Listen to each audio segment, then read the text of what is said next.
AP test just around the corner. Has that derivatives chapter left you bewildered? I think you derived that equation right. What do you mean? I used the product rule like I was supposed to. No, it's the quotient rule. Wait, how did you know that? Because of this AP review book. With the AP test around the corner, I need something to help me study. AP review book, you will understand all the derivatives that come at you during the AP review book. Features, power rule, chain rule, product rule, quotient rule, trig functions, derivatives of inverse trig functions, U substitution, logarithmic. This book can be yours with a small payment of only $29.99. And if you call our number 1-800-CALC-HELP and purchase within the next 10 minutes, you'll receive 2 extra crafty cards, which are perfect for study sessions.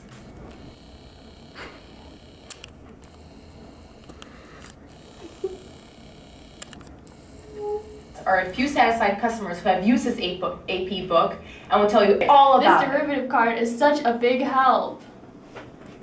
Hey Alyssa, is the derivative of cosine of x sine of x or the inverse sine of x? Try this note card. The derivative of cosine is this, the derivative of sine is this, and the derivative of inverse sine is this.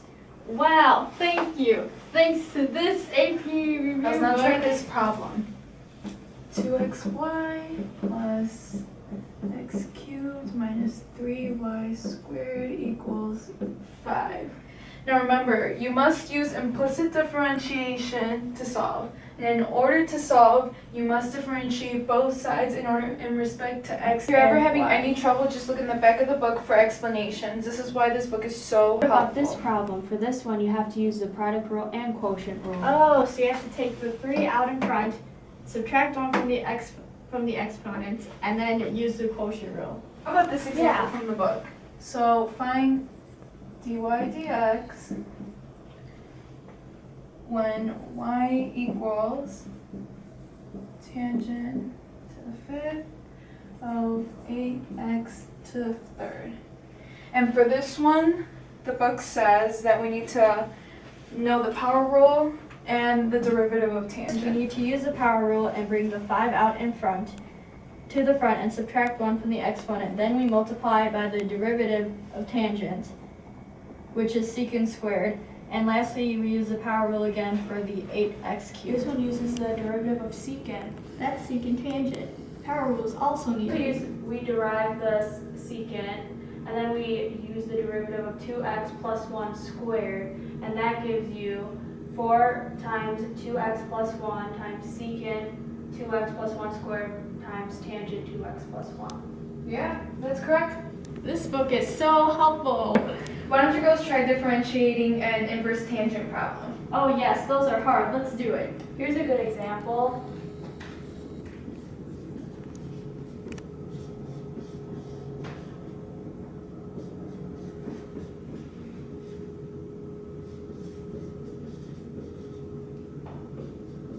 We need to know the derivative of the inverse of cosine and the derivative of the inverse of tangent.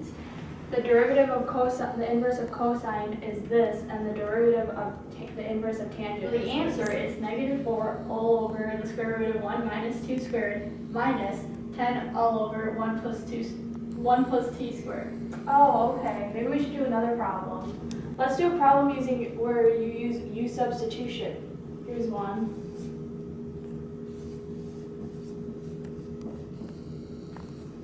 In this case, the u equals 4x, but don't forget that you have to multiply by the reciprocal of 4 on the outside. Oh, I see. So we have to take the antiderivative cosine of u, which is sine of u plus c. Should we try one more problem? Okay, last one. How about we do one on logarithmic differentiation? Here's Okay, one. sounds good. Y equals 5x cubed minus x squared all to the power of cosecant x. According to this review book, we first have to take the natural log of both sides. After that, we simply use properties of logs, and then we differentiate implicitly. And we multiply both sides. Wow, that wasn't as hard as I thought it would be. Here, let me check.